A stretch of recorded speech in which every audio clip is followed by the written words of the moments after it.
Você já teve a sensação de estar sendo observado, mesmo estando sozinho? Foi exatamente assim que começou, com um simples aceno de uma criança, em um apartamento abandonado. Era o tipo de dia em que o cinza do céu parecia querer engolir a cidade. Nuvens carregadas pairavam sobre o centro velho, e os pombos nas marquises batiam as asas como se soubessem que algo estava para acontecer. Lucas chegou ao edifício solar do Carmo pouco antes das 4 da tarde. Trazia 3 caixas de livros, uma mochila velha com seu notebook e um ventilador portátil que já fazia barulho de helicóptero. Havia escolhido o apartamento 302 por 2 motivos. Era barato demais para a região e tinha janelas grandes com vista para a rua. 3 andares de escada. Não tem elevador social funcionando desde 2014, dissera o corretor, num tom quase de aviso. Lucas não ligava. Queria silêncio e solidão. Depois de um término amargo e meses dormindo no sofá da irmã, aquele canto esquecido da cidade parecia oferecer o tipo certo de anonimato. O 302 cheirava a mofo, mas nada que um pouco de vinagre e desinfetante não resolvesse. A planta do apartamento era simples. Uma sala estreita, um quarto com carpete antigo, banheiro com azulejos trincados e uma cozinha claustrofóbica. Mas o que mais chamava a atenção era a janela da sala, que dava diretamente para o bloco da frente. Mais especificamente, para a janela de um outro apartamento, do outro lado do pátio interno. Durante a tarde, enquanto montava a estante com uma chave torta e xingava as instruções, Lucas percebeu algo estranho. Mesmo com o sol se escondendo entre as nuvens, havia uma sombra constante projetada na cortina do apartamento da frente. Um vulto parado, como se algo ou alguém estivesse sempre ali observando. Ele coçou os olhos. Era só cansaço, disse a si mesmo. Passou a mão pelos cabelos, deixou escapar um suspiro e voltou ao quebra-cabeça de parafusos. Mas a sensação de estar sendo vigiado não passou. Ao entardecer, com o apartamento mais ou menos em ordem, ele se sentou no tapete com uma xícara de café instantâneo. Foi quando olhou novamente para a janela do outro lado. Dessa vez, a sombra não estava só ali. Estava clara. E era uma criança, uma menininha de no máximo 8 anos. Tinha cabelos escuros, compridos, e usava um vestido branco de mangas curtas. Ela olhava direto para ele, sem esboçar emoção. Quando percebeu que Lucas a encarava, ela levantou a mão devagar e acenou. Lucas franziu a testa, mas retribuiu o gesto rindo sozinho. Que coincidência esquisita. Talvez fosse filha de algum morador, ou estivesse brincando. Pouco depois desceu para jogar o lixo e resolveu aproveitar para conhecer melhor o lugar. No saguão, uma mulher magra e pálida com cabelos tingidos de vermelho e olhos fundos varria o chão com pouca vontade. Boa tarde. Dona Miriam, né? Eu sou o novo morador do 302. Ela assentiu com a cabeça sem sorrir. Vi uma menininha agora há pouco na janela do apartamento da frente, do 23, eu acho. Ela parecia estar sozinha lá. O rosto da mulher congelou. O movimento da vassoura parou no ar. Por um segundo, ela ficou em silêncio, como se estivesse decidindo se tinha ouvido certo. O 23, repetiu, num sussurro. Lucas assentiu. Dona Miriam endireitou o corpo, largou a vassoura e olhou diretamente para ele, com uma expressão que misturava medo e compaixão. O apartamento 23 está fechado. Não mora ninguém lá desde... Ela parou, respirou fundo. Desde o acidente. Já faz 12 anos. Lucas deu uma risada curta, desconfortável. Deve ter algum engano. Eu vi claramente uma menina ali. Ela me acenou. Dona Miriam balbuciou algo inaudível. Seus olhos não saíam do rosto de Lucas, como se procurassem alguma rachadura, alguma confirmação de que ele estava brincando com ela. Não foi engano, moço. Muita gente já viu. E se mudou logo depois. O senhor devia deixar esse assunto para lá. E voltou a varrer, mas agora com mais pressa, como se o simples ato de continuar ali fosse perigoso. Naquela noite, Lucas demorou a dormir. A imagem da menina continuava presa à sua mente. Aqueles olhos, sem brilho, o movimento quase mecânico da mão acenando, O fundo do apartamento escuro demais para o horário do dia. Ele abriu a cortina novamente. Do outro lado, nada. A janela estava fechada, escura. Decidiu pesquisar. No Google, digitou Apartamento 23, Edifício Solar do Carmo Acidente. Nenhum resultado relevante. Mas em um fórum obscuro, encontrou um tópico. Antigo. Alguém sabe da história do AP23 no centro? Dizem que uma criança morreu trancada lá dentro, sozinha, durante um incêndio. Corpo nunca foi achado. Não sei se é verdade, mas até hoje evitam alugar esse AP. Lucas fechou o notebook. A tela refletiu seu rosto e, por um segundo, ele teve a sensação de que havia algo atrás dele. Virou-se bruscamente. Nada. Era a mente dele pregando peças. Só podia ser.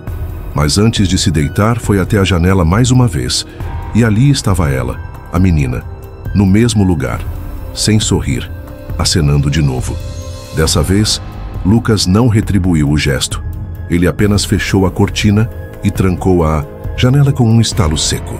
Você abriria uma porta que ninguém cruza há mais de uma década, só para provar que não está ficando louco? Lucas acordou com os olhos pesados e a mente nublada. A imagem da menina ainda pairava sobre ele como um vapor frio, difícil de dissipar. Estava deitado no sofá com a TV ligada em algum noticiário repetido e um copo de água pela metade ao lado. Havia dormido mal, sonhos desconexos, risadas abafadas, uma batida leve e ritmada, como unhas contra madeira. Ele não sabia se fora sonho ou lembrança. Ao abrir a cortina, o outro prédio parecia inofensivo na luz da manhã. A janela do apartamento 23 estava escura, mas agora aberta. As cortinas balançavam como se alguém tivesse passado por ali momentos antes. A menina não estava lá. Ainda assim, ele sentia o peso de seu olhar. Determinou que precisava saber mais. Não conseguiria ignorar aquilo. Desceu para o saguão e encontrou o porteiro de plantão, um sujeito calado chamado Josué. Cabelos brancos, camisa sempre amassada e um rádio antigo ao lado que sintonizava apenas estática e música sertaneja. Oi, Josué. Posso te perguntar uma coisa? O homem levantou os olhos lentamente, como quem já sabia o que viria. O que aconteceu no apartamento 23? Josué mascou o ar, depois deu de ombros. Melhor não mexer com isso, moço. O que foi? Viu coisa? Lucas hesitou. Vi uma criança, uma menina, na janela. Mas me disseram que o AP tá vazio. E tá. Desde 2013. Josué coçou o queixo. Teve um incêndio lá. Mulher morava com a filha, pequena. A mãe saiu para buscar coisa no mercado. Quando voltou, o apartamento estava em chamas. Os bombeiros chegaram, apagaram tudo. Mas não acharam o corpo da menina. Dizem que ela sumiu no fogo. Ou que nunca saiu. Lucas sentiu um arrepio subindo da base da coluna. Aquilo parecia tirado de um roteiro barato de filme B. Mas a seriedade, nos olhos do velho, dava um peso diferente. E ninguém mais entrou lá desde então? Josué negou com a cabeça. A porta ainda está com o lacre do corpo de bombeiros. A chave sumiu com a antiga proprietária. E ninguém teve coragem de quebrar. Nem os novos donos. Lucas agradeceu, mesmo sem saber o porquê. As palavras do porteiro não ajudaram. Só fizeram crescer o nó em sua garganta. E ainda assim ele subiu. Subiu porque precisava ver com os próprios olhos. Porque duvidava. Porque queria provar para si mesmo que não estava perdendo a razão. O apartamento 23 ficava no segundo andar. O corredor era estreito e mal iluminado, com cheiro de madeira úmida. As portas antigas tinham números dourados já desbotados. A do 23 estava intacta, mas o lacre plástico vermelho no trinco parecia velho, quebradiço. O número estava riscado, com algo parecido com fuligem. Lucas se aproximou. Encostou a testa na madeira fria. A respiração dele se condensava no verniz envelhecido da porta. Então se abaixou. A fechadura antiga tinha um olho de chave ovalado. Lucas, por impulso, aproximou o olho e espiou lá dentro.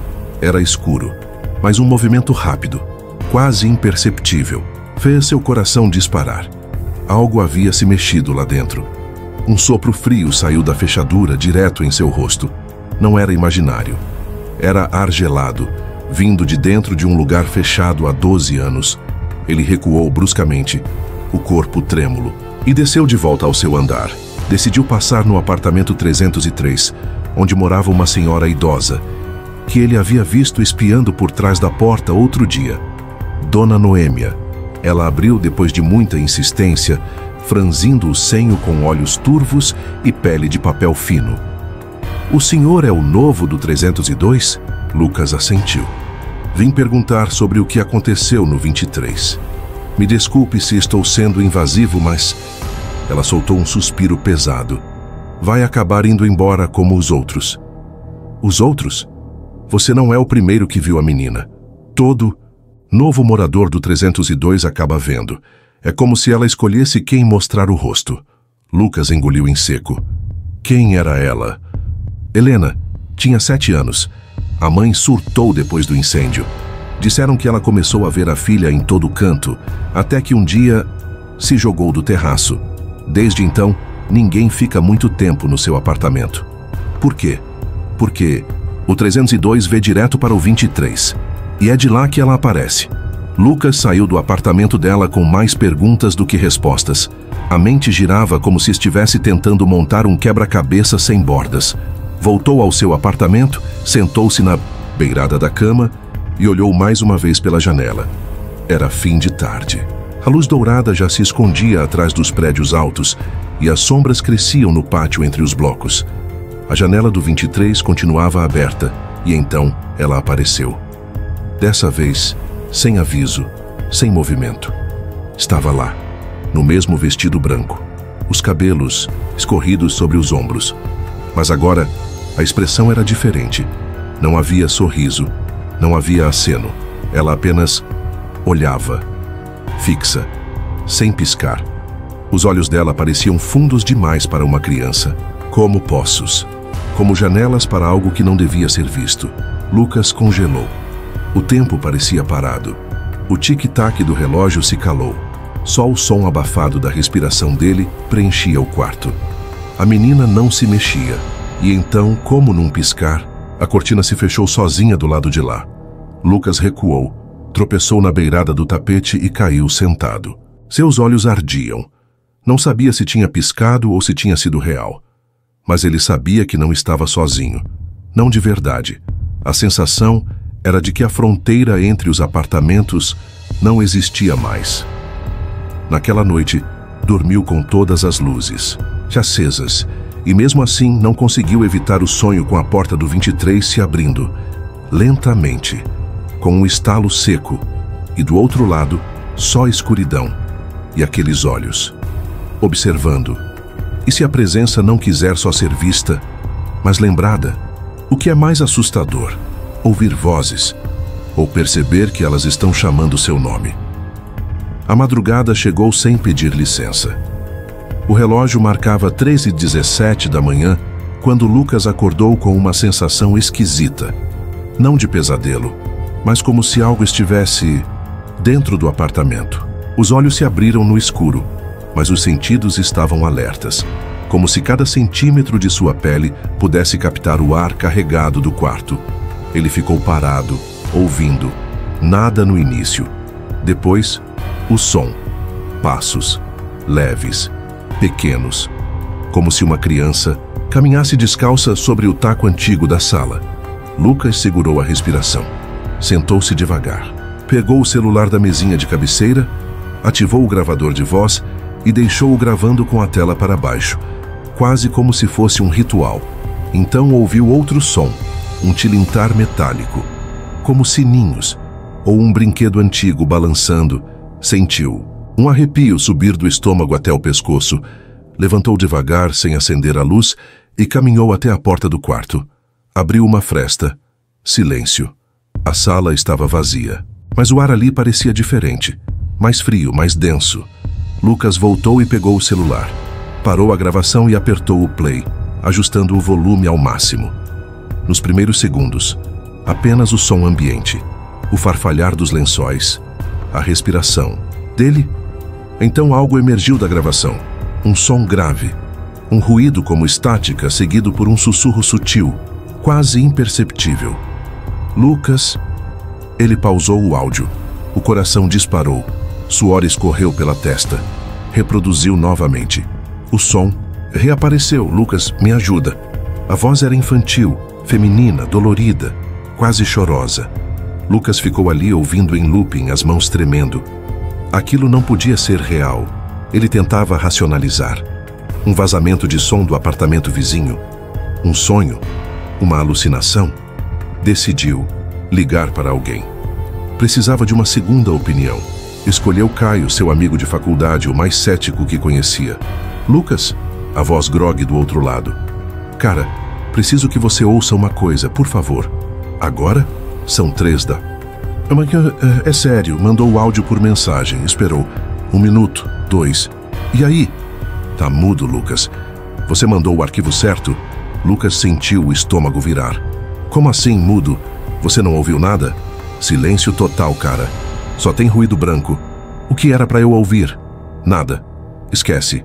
Foi mal. Desligou. Abriu o arquivo novamente. E lá estava. Lucas, me ajuda, o áudio funcionava apenas para ele. Como se fosse exclusivo. Dirigido. Naquela noite não dormiu mais. No dia seguinte tentou retomar a rotina. Mas o mundo parecia desencaixado. As paredes pareciam mais próximas. O som do elevador demorando a chegar o deixava ansioso. Cada sombra projetada no chão era uma possível presença. Sentia-se observado. Sempre. E a menina estava lá. Pela janela do 23. Sempre no mesmo canto. Sempre olhando. Cada vez mais nítida. Naquela noite, Lucas fechou as cortinas. Precisava de distância. Mas os sons voltaram. Agora, além dos passos e brinquedos, vinham arranhões. Como se algo raspasse as unhas contra a parede. Lucas encostou o ouvido na parede divisória, entre seu quarto e o do apartamento ao lado. O som vinha dali, quase ritmado, e entre os arranhões, novos sussurros surgiram. Tá frio aqui. Não, me deixa sozinha. Lucas. Ele recuou engolindo o grito. Escreveu tudo em um caderno, precisava se organizar, entender. A menina aparece sempre às 18 horas. 2. Ela nunca pisca. 3. Ela me chamou pelo nome. 4. Os sons são reais, mas só eu ouço. Bateu uma foto da parede com o celular. Ampliou. Queria provas, qualquer sinal físico. E ali, sob a luz refletida do flash, percebeu algo perturbador. Rabiscos, palavras riscadas com algo escuro, não visíveis a olho nu, mas captadas pelo flash. Entre os riscos, o nome Lucas, repetido várias vezes. Pequeno, tremido, como se uma criança tivesse escrito com os dedos sujos de fuligem. Lucas gritou e largou o celular. O aparelho caiu de tela para baixo. Quando o pegou, a tela piscava, congelada, com a imagem ampliada de um olho. Um olho preto, fundo, como um buraco. Ele não havia tirado essa foto.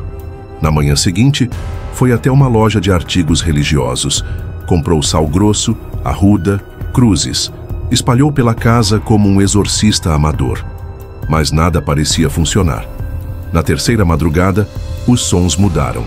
Agora vinham risadas, agudas, distantes, mas presentes, como se zombassem dele.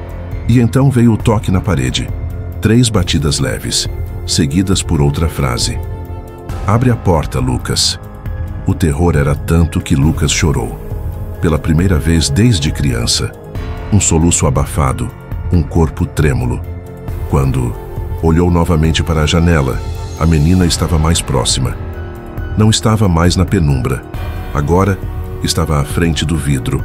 O rosto pálido, o sorriso leve, não amigável, mas curioso. Como se dissesse, você está quase pronto. E, se o que te assombra quiser entrar... Às vezes crianças desenham monstros. Mas e quando o monstro tem o seu rosto? Lucas não sabia mais em quem confiar. As respostas não vinham das pessoas, nem da lógica, nem da ciência. As palavras do porteiro, o sussurro da senhora, Noêmia, o som da gravação que ninguém mais ouvia, a menina na janela. Tudo estava se misturando em uma espiral de desespero e confusão. Ele não tinha escolha. Precisava entrar no apartamento 23. Precisava ver com seus próprios olhos o que estava acontecendo. Não seria o primeiro a tentar. Desde a primeira vez que a menina apareceu, uma sensação de impotência o havia consumido. Ele sabia que o que quer que estivesse lá não era apenas uma criança perdida. Havia algo mais, algo antigo, obscuro, algo que parecia esperar por ele. Na manhã seguinte, após mais uma noite em claro, Lucas se aproximou do porteiro Josué. O homem estava, como sempre, sentado na recepção, sua cara pálida refletindo o cansaço de anos servindo em um prédio que parecia carecer de esperança. "Eu preciso da chave do apartamento 23, disse Lucas quase sem fôlego, como se estivesse pedindo uma licença para cometer um crime. Josué o olhou fixamente, os olhos opacos de quem já havia visto coisas que nem os outros queriam saber. "Você tem certeza disso?" ele perguntou, seu tom grave e carregado. Lucas assentiu. Ele não tinha mais escolha. Precisava ir lá. Precisava saber o que estava acontecendo com aquela menina. E, mais importante, o que aquilo significava para ele. Josué suspirou, levantou-se com um esforço visível e foi até o armário antigo, que ficava atrás da recepção. Retirou uma chave enferrujada e entregou-a a Lucas. "Tome, mas você sabe o que pode acontecer, não é?" Lucas agradeceu com um aceno, sentindo o peso da chave como uma sentença. O apartamento 23 ficava em um canto do segundo andar. O corredor estava abafado, como se o tempo tivesse parado ali dentro. A única luz vinha da janela de um dos lados do prédio e o cheiro de mofo parecia impregnar o ar. Lucas se aproximou da porta do 23, que ainda estava lacrada com o selo dos bombeiros. Mas com a chave em mãos ele não hesitou. Girou a chave na fechadura com um estalo seco. A porta cedeu com um rangido e o interior do apartamento foi revelado, envolto em uma penumbra que fazia a cena parecer irreal. O primeiro cheiro que atingiu Lucas foi o de queimado. Não o queimado fresco, mas o cheiro de algo que havia sido consumido pelas chamas muito tempo antes, algo que não tinha sido deixado para trás, mas apenas esfumaçado e esquecido. Ele olhou ao redor. O apartamento estava intacto, mas parecia congelado no tempo. O sofá estava coberto com um lençol grosso, e a mesa de jantar estava envolta por uma camada de poeira que nunca tinha sido perturbada. As paredes estavam manchadas de uma cor escura, as marcas de fumaça ainda visíveis, mas o espaço parecia intocado, como se o fogo nunca tivesse realmente chegado até lá. O que havia ficado para trás não eram só móveis e móveis, mas uma sensação de que algo havia sido retido, algo que ainda permanecia, algo que ainda estava esperando. Foi então que Lucas percebeu. No chão, perto de uma pequena mesa de centro, estava um caderno de desenhos infantis. Ele se agachou lentamente e pegou o caderno, sentindo a capa de papel pardo desgastado sob seus dedos. O papel estava amarelado, as bordas franjadas, mas o caderno estava em perfeito estado, como se tivesse sido deixado ali intencionalmente, esperando por alguém. Ele o abriu. O primeiro desenho era simples, quase infantil, mas ao mesmo tempo perturbador. Uma criança desenhada de forma desproporcional, com grandes olhos escuros. Mas o mais assustador era o que estava no fundo da página. Um homem de costas com um semblante vazio, olhando pela janela do apartamento 23. O rosto era difuso, como se o desenhista tivesse tentado capturar algo que ele não poderia entender. O homem na janela parecia familiar, mas Lucas não conseguia entender o porquê. Algo dentro dele tremia, mas ele não sabia o que. Ele folheou mais algumas páginas e os desenhos continuaram. Cada um mostrava o homem na janela, mais e mais nítido. Em um, o homem estava virado de frente, os olhos vazios. E no próximo ele estava quase caindo para fora da janela. Cada página estava mais detalhada e a figura do homem ia se tornando mais precisa. Mas então, algo realmente macabro aconteceu. Na última página do caderno, o desenho mostrava o homem caindo da janela. Ele estava curvado para frente, braços esticados como se quisesse se agarrar a algo que já não existia mais. Mas o mais estranho estava no verso da página. Lucas virou o caderno lentamente e, com uma sensação de frio descendo pela espinha, leu as palavras escritas ali com uma letra miúda e trêmula. E, assim você vem brincar comigo para sempre. Aquelas palavras não faziam sentido. Ele não conseguia acreditar no que estava lendo. O cabelo em seu pescoço se arrepiou e o suor frio cobriu sua testa. Ele olhou para a janela, sentindo a pressão de algo invisível, mas real, como uma presença que estava ali à sua espera. Lucas engoliu em seco e olhou para o desenho mais uma vez. Os olhos do homem, agora perfeitamente desenhados, pareciam ainda mais nítidos do que antes. E, para sua surpresa, os olhos o estavam encarando, como se soubessem que ele estava ali. Como se ele já tivesse sido parte daquele desenho. Ele sentiu uma onda de vertigem, o ar ficando espesso e denso ao seu redor. Algo não estava certo. Algo terrível estava acontecendo ali. O apartamento não estava vazio. Algo estava esperando. Algo tinha estado esperando o tempo todo. Com mãos trêmulas, Lucas fechou o caderno e o deixou no chão. O som da capa de papel fechando parecia ensurdecedor no silêncio do apartamento. Ele se levantou e correu até a porta, mas antes que pudesse sair, uma leve batida soou atrás dele. Um toque suave, como se alguém tivesse tocado a parede. Ou talvez fosse o caderno caindo. Mas Lucas não se virou. Ele correu, abriu a porta e saiu do apartamento 23, com o coração batendo descontroladamente. Quando passou pelo corredor, as sombras pareciam se alongar de maneira estranha, como se as paredes se curvassem para observá-lo. A sensação de estar sendo observado foi pior do que nunca. Ele sabia que não estava sozinho, mas mais do que isso, sabia que nunca mais poderia estar sozinho novamente. Quando olhou pela janela, ela estava ali, mas dessa vez era ele quem estava do lado de fora. Lucas sabia que não havia mais como fugir. Ele havia tentado ignorar, havia tentado racionalizar o impossível, mas as últimas semanas se arrastaram em um pesadelo crescente. O apartamento 302, que antes parecia ser um refúgio simples, agora estava cheio de ecos e sombras. Ele não se sentia mais em casa, não mais em nenhum lugar. O que quer que tivesse começado na janela do 23, ele agora sabia que não tinha mais controle. À medida que empacotava suas poucas coisas, o peso no peito aumentava. Os objetos na sua mala pareciam mais pesados, mais intrusos. Cada pequeno item, desde suas roupas até a escova de dentes, parecia ter sido contaminado pela energia que ele não podia mais afastar. Ele não queria mais pensar naquela janela, mas seus olhos sempre voltavam a ela. Ele sabia que quando deixasse o apartamento, nunca mais a veria. Nunca mais poderia se despedir. No entanto, o que começou como uma despedida sutil, logo se transformou em algo muito mais forte. Como uma atração irresistível, ele sentiu o impulso de se aproximar da janela uma última vez, quase como se algo o chamasse. Uma voz baixa, quase inaudível, como uma brisa suave contra seus ouvidos. Algo, ou alguém, estava esperando. Não era mais uma menina acenando. Não era mais uma presença fria e distante. Agora, era como se ele fosse o centro de um imenso vórtice que puxava tudo ao seu redor. Seus próprios pensamentos estavam sendo distorcidos. Era madrugada, as luzes da rua piscavam lá fora e a escuridão se estendia como uma manta opressiva. Lucas levantou da cama sem perceber que estava se movendo. Seus pés se arrastaram no carpete, fazendo um som abafado. O quarto estava gelado, mas ele não sentia frio. Ou talvez sentisse, mas não se importava mais.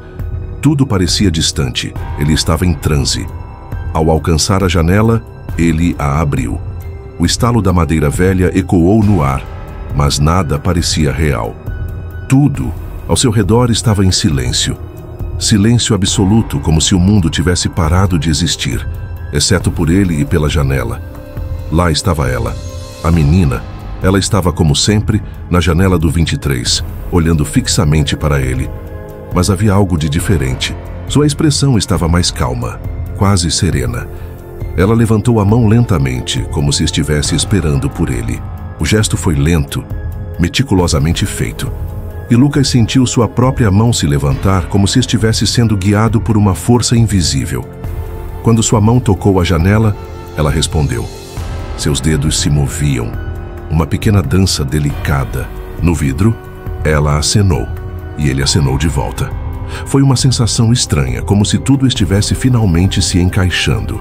Como se o momento que ele havia evitado por semanas fosse finalmente chegado. Uma sensação de vazio se espalhou por seu peito, mas ao mesmo tempo havia uma calma sobrenatural que tomava conta dele. Era como se, pela primeira vez, ele pudesse entender o que estava acontecendo. Ele já fazia parte daquela cena. A menina e ele, os dois em sintonia, separados apenas por uma fina camada de vidro, mas unidos por algo muito maior. Algo estava acontecendo. Ele acenou novamente. A menina, agora com um sorriso leve, acenou de volta. Era como se ela soubesse que ele estava pronto. Que finalmente ele aceitava o convite que ela lhe havia feito semanas atrás. O relógio ao lado da cama marcou as 3h22. Um toque frio percorreu o corpo de Lucas, mas ele não o percebeu. Tudo estava submisso àquele momento. A sensação de que ele estava cumprindo um destino, uma necessidade, algo que não podia mais evitar. Não havia como voltar atrás. Na manhã seguinte, o prédio estava em silêncio. Nenhum som, exceto o barulho abafado do vento que entrava pelas janelas abertas como um lamento distante. A porta do apartamento 302 estava trancada, mas ninguém a abriu. Os moradores do andar começaram a se agitar, tentando entender o que havia acontecido. A síndica, Dona Miriam, desceu do andar de cima com um olhar preocupado, sua testa franzida em um senho profundo. Ela nunca havia visto Lucas sair, nunca havia ouvido um som vindo de seu apartamento. Na cozinha do térreo, o porteiro Josué estava sentado como sempre, mas seu olhar estava vazio, como se ele soubesse que algo havia se partido, mas não tinha palavras para descrever. Mas não foi até a janela do 23 que alguém se aproximou. Uma senhora idosa que morava no último andar olhou para o edifício com uma sensação inquietante. Ela percebeu na janela do apartamento 23 uma visão que a fez parar no lugar. Ela sentiu o coração bater mais forte. Uma pontada de medo lhe subiu pelas veias. Na janela, onde antes estava a menina sozinha, agora havia duas silhuetas pequenas, lado a lado. Uma delas levantou a mão e acenou. A outra fez o mesmo, o movimento exato.